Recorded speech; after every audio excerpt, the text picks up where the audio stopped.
Welcome to electricalworld360.com. In this video we are going to solve the MCQs of electrical machines, and basically this is the part 8 video of this series. So before we start, if you are new to the channel, then please subscribe our channel, and if you want, you may follow us on Facebook also. And here you can see this is the Telegram channel, and usually whatever video I make, I used to upload all the PDFs in this channel.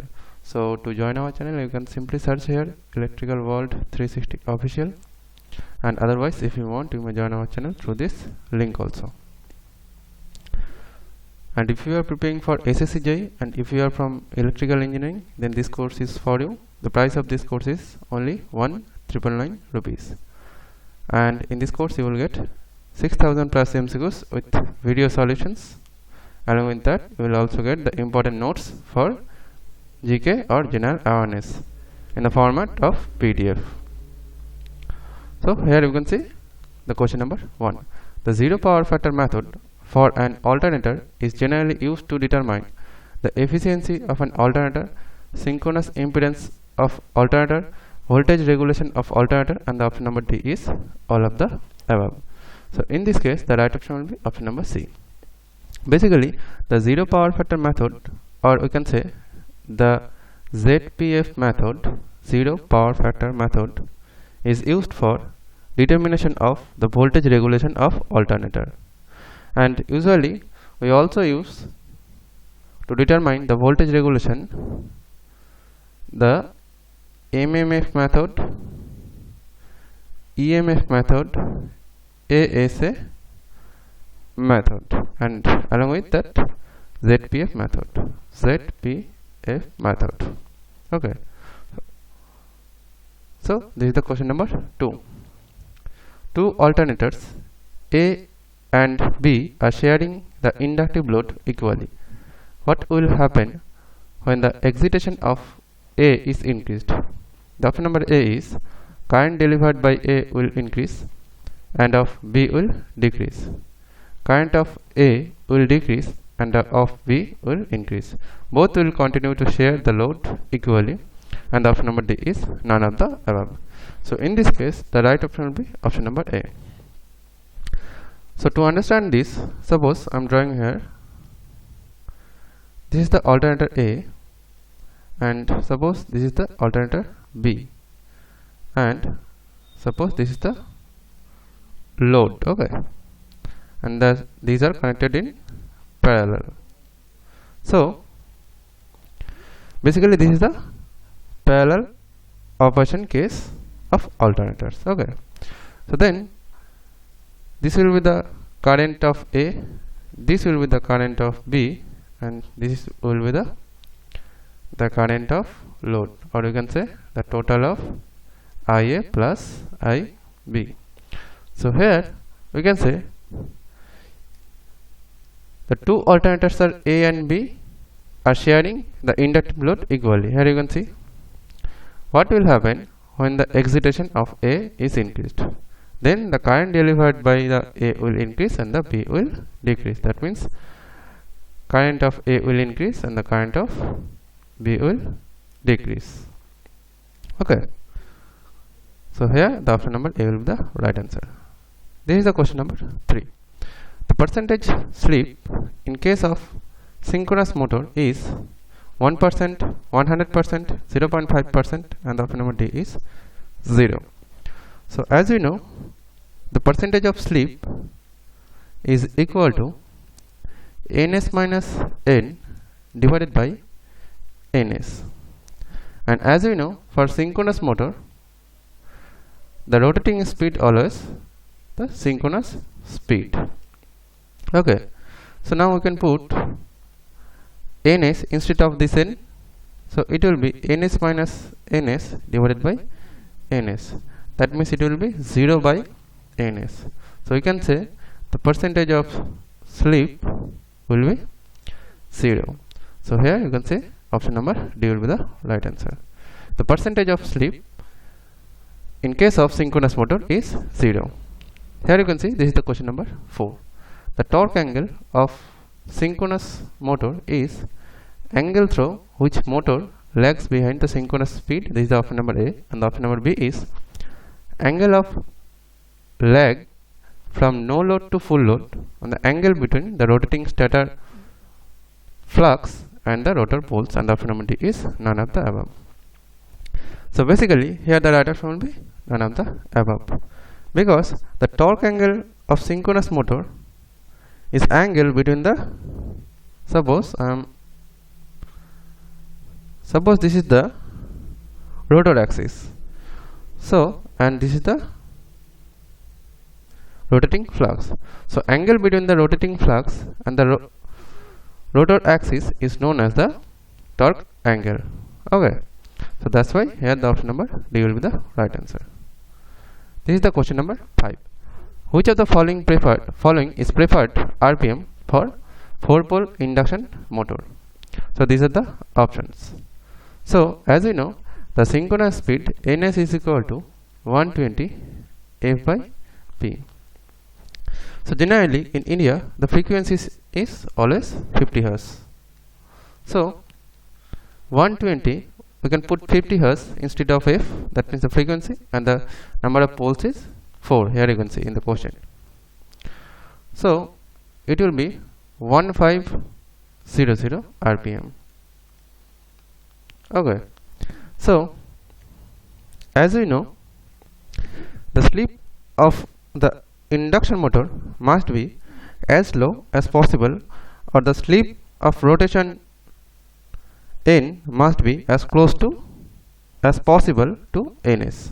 Okay, so here you can see this is the closest one of 1500 RPM. Here you can see. So here the option number A will be the right answer. This is the question number 6. The full load current for 3-phase 440 volt 20 horsepower induction motor will be closer to what? These are the options. So in this case we should know 1 horsepower is equal to 746 watts. Okay, so as we know, the power of 3-phase is equal to root over 3 into the voltage of load into the full load current into the cos theta.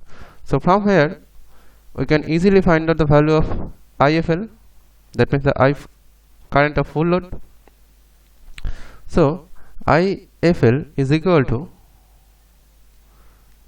power of 3-phase divided by root over 3 into VL into cos theta. So now we can put the values of this. So as we know, here you can see the 20 horsepower, and as I said, the 1 horsepower is equal to 746 watts.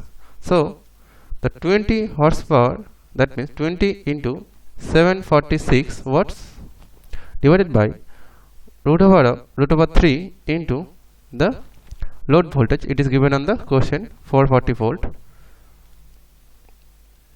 440 volt. Okay, and basically the power factor is always 0.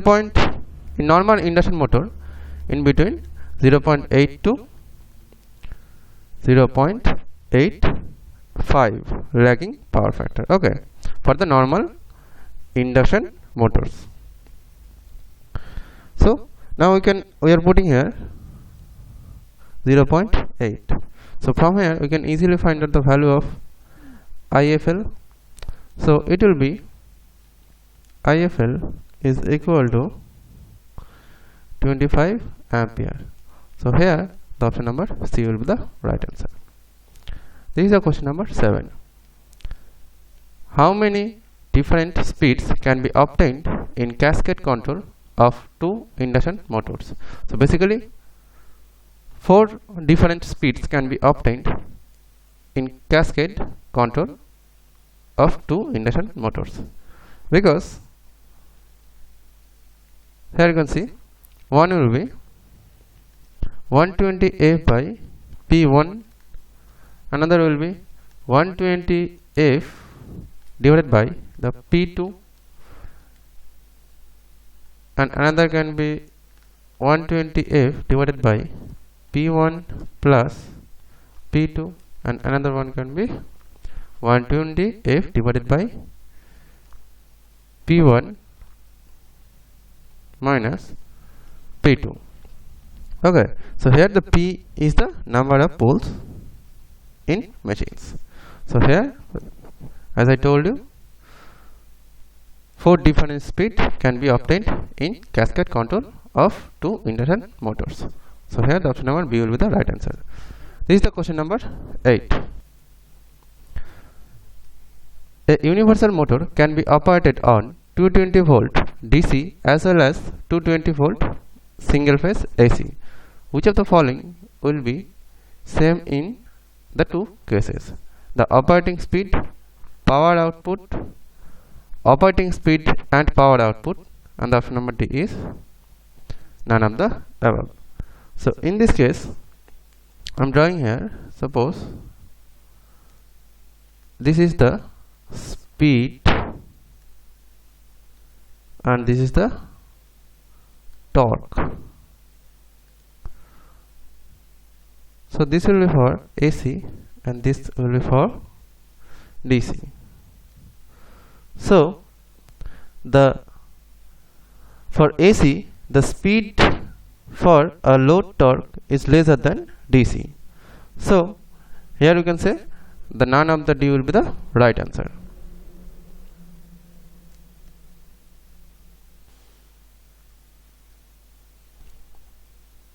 So this is the question number 9. Which motor has the poorest speed control? Differentially compound motor, cumulatively compound motor, shunt motor, series motor.